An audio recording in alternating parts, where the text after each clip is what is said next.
today I showed you a tour of the house, and then I said that we were going to have family coming over. So they did come over, and I sort of screwed up on who I said was going to be here because I was thinking about other people who we were just talking about. Anyway, there was Jade's mom's brother and his wife, so Jade's aunt and uncle. Jade's mom's sister and her daughter, so Jade's auntie and cousin. Jade's mom's brother's daughter, so Jade's cousin. Jade's dad's mom and Jade's mom's mom. So lots of people over. We had the full, so meals here, how they typically go, and especially at like family type things like today, is drinks, and then I think this is everywhere in the world, but like everyone gets a drink and then you cheers, but but you can't drink your drink before everyone does cheers, and I always forget, and I'm used to it now, but at the beginning, whenever we did that, I'd get my drink, I'd start drinking. Nobody would say anything. I don't even think anyone really cared, and I don't think it's that big of a deal, but my glass was half empty. Nobody had taken a sip of theirs yet because we hadn't cheersed anyway. So it's sort of embarrassing at the beginning, but I've gotten used to it now. So cheers, and then there's apéritif, so little snack type things, appetizers, but that aren't at the table. You like where you're hanging out, you eat that, and then you go to the table, and usually there's soup, and then soup, and then there's the main course, and then there's salad, and then there's cheese, and then there's dessert, and then there's coffee or tea. So that's how it goes. And today, that's 2 hours at the table eating. But it's fine. It's fine. No, it's fun. Everyone's talking, everyone's laughing, eating. It's good. So we did that. We played this game called Rummikub, and it's a game. It's hard to explain, but you gotta make sweet.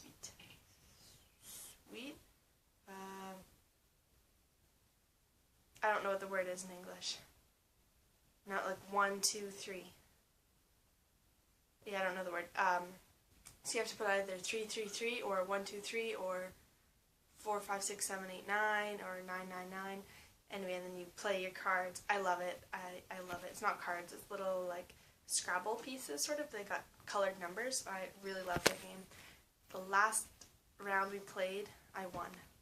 But it was because we were going to play until I won, because I didn't win. But I'm usually not that bad. But I mean, it's harder when I've played with 2 people, I've played with 3 people. Today we were playing with 4 or 5, so it's harder because there's less pieces to use. Anyway, so here, I think it's maybe a European thing, but families sort of stay in the area. So, for example, the house that Jade's mom's mom lives in right now is the house that Jade's mom grew up in. And I've met all of Jade's dad's brothers and sisters. And there's 5 kids, including Jade's dad. So he has older brother, older sister. I don't know the order. Okay, he's got 2 brothers and 2 sisters, and I've met them all. And I've been to almost all their houses, and I've met almost all their kids.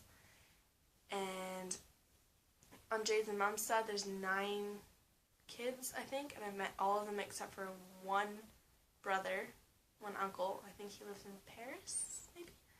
And I haven't met all their kids because a lot of them are older. On Jade's dad's side, they're about Jade's age, sort of, but then on Jade's mom's side, she's one of the younger ones, so there's all the cousins sort of live throughout France, but I've met almost all the aunties and uncles, and it's because they all sort of live in this area, other than a sister who lives in Cannes.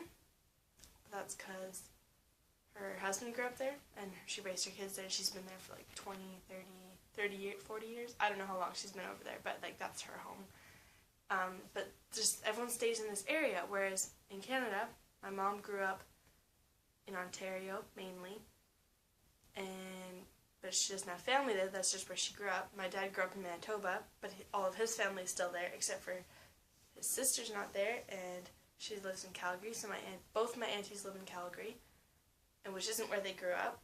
And my mom and dad live in Alberta, British Columbia, which isn't where they grew up. So we're all scattered across the country, and it's not about staying where your family is. So, like, for example, here they've got generations and generations that date back to this, like, region. And, like, their families all live in this region. I mean, sure, there are some people who spread out, but most of them stay here, so there's still, every generation, there's still a high concentration of people who stay here.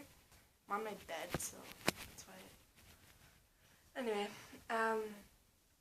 so yeah, big families who stay close to each other. So I got to meet almost all of them, and they're all so lovely and so nice, and just big family. So there's a little more people to remember birthdays, which is good and bad, but it's not bad, but it's, just more things like that, more people, like there's been some, like an injury and stuff like that. There's just more people to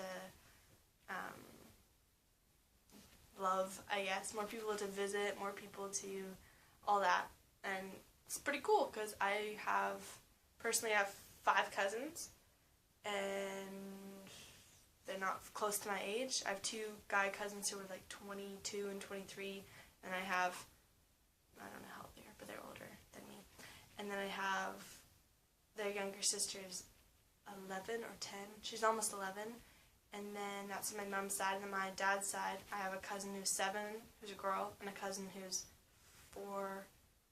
5 or 4, I don't know, who's a boy. So they're not really close to my age. But yeah, so it's different here. Whereas one of Jade's cousins is born 3 days after her, I believe, one of her boy cousins.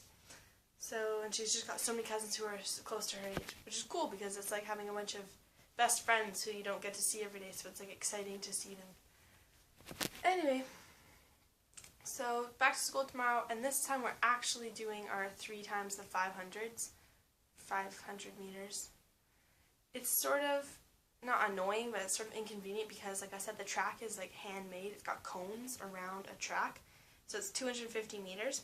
And I feel like if there was a 500-meter track and there was 2 laps of that like field type thing, I feel like I'd have a way better time on the 500-meter track because you just need to follow the track and you know it's 500 meters and you don't need to sprint around corners and go on grass to pavement, back to grass, around football posts, But, oh well, that's what we got. Gotta work with that. I think I talked about the VMA. I don't know what it stands for, but it's sort of like to rate your speed of running, sort of. I've been using 14-ish, which is alright. But it's kind of confusing because they do it at, like, sort of in my head, 100% means like you're sprinting as fast as you could possibly sprint.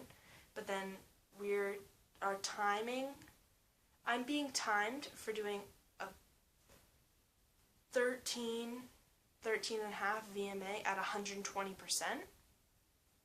So it's like saying that I'm running at 120% of what I could possibly run, but my time like that is a 13.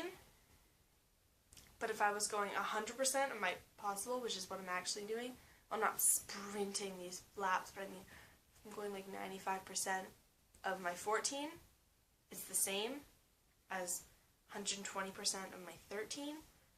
I don't quite get it. I think it's very scientific and it's a good measurement system. I just don't really get it because it's new to me. But I guess for the people who it's not new to them, it makes more sense. So I'm actually getting nervous thinking about running that because we're getting measured on consistency. So you get extra points if you're within 3 seconds each time. So say I do the first one in 2 minutes and 6 seconds. If I do the next one in 2 minutes and 8 seconds, I still get an extra 3 points. Or no, I don't get an extra 3 points, I get the full 3 points. But then if I do the last one in, even if I think I'm slowing down and I'm not, and I do the last one in like 2 minutes exactly, I only get 2 points because I didn't stay within the 3 seconds because I got 2. I forget what times I said, but I'm pretty sure it wasn't within. Anyway, my best time was 2:01, and I think if all I had to do was run, because after the 2:01 I'd already done a bunch of running, sprinting even, and I think if all I had to do was a 500 meters, I could do it in like 150 maybe, 153, 4, I don't really know, but I need to stay consistent with my 3 times tomorrow, so yeah. And then Jade's got a bac blanc in science, so that's like a final exam science thing. Tuesday is bac blanc in French, and then later on, once I'm gone, she's got the real bac, which is sort of the main exam. I think those are in June. But yeah, I'm going home in 1 week. Can you believe that? I have 1 week left. And just like 1 week before I came here, it sort of hit me like, you're leaving for France. You've been looking forward to this for a year. Heck, you've been looking forward to this your entire life, and you're about to go. Like, you're 7 days away from going. You're 6 days away. You're 5, 4, 3. You're leaving tomorrow. You're leaving. You're going. You're gonna go. And now it's sort of like, I've done it. It was, I can't even put it to words how perfect it was. And yet, it's almost over. But this whole time I wasn't, like, of course, it's like, it's fine to go home, like, I'm going to be fine with going home, but then it's not like I want to leave, so it's sort of, people were asking me that today, like, oh, you're excited to go home? And sort of, everyone sort of chimes in, and it's not that I think it would be rude to say I was excited to go home, but it's like half true. I can't even, like, I think people understand what I'm trying to say, but you can't really put it to words. It's like, I'm fine with going home. Yes, I'm fine with going home. I'm fine to stay, too. Like, I'm not homesick, but I'm fine to go home, and I'm not, anyway, because I'm going to go home eventually, so there's not, like, I can do anything about it, but, so yeah, make my last week count. Can't believe I'm leaving in a week. It's 10:30 p.m., which means it's 1:30 p.m. at home, and I get home at 6 p.m., which means I'm going to be home in 1 week and 5 hours. Whoa. Considering I've been here for 11 weeks. And there's, like, I honestly didn't see the time go. Like, I can't even, I slept in this bed, like, 75 times, no, 65, 70 times. That's crazy. That's crazy. I can't even remember falling asleep. That's so weird, but I can't anyway, I still have, like, 4 more videos to make, so you'll hear from me again. Like I said, I'm going to try sneakily filming the teachers, get some footage of the landscape. Tuesday, I think I'm going shopping in Poitiers, so we'll get some footage from Poitiers probably. Might as well show you guys that. And yeah, so have a good, actually, these videos have started taking a long time to upload. It's like 1% uploaded per minute of video. So if this is already at 14 minutes, it's going to take a minute and a half per percentage, which means it's going to take in 150 minutes, which means it's going to take 2.5 hours to upload, like something like that. It's crazy how long it takes. So this probably won't be up for like another hour and a half, but that's not important. I don't know why that was mentioned. Anyway, yes.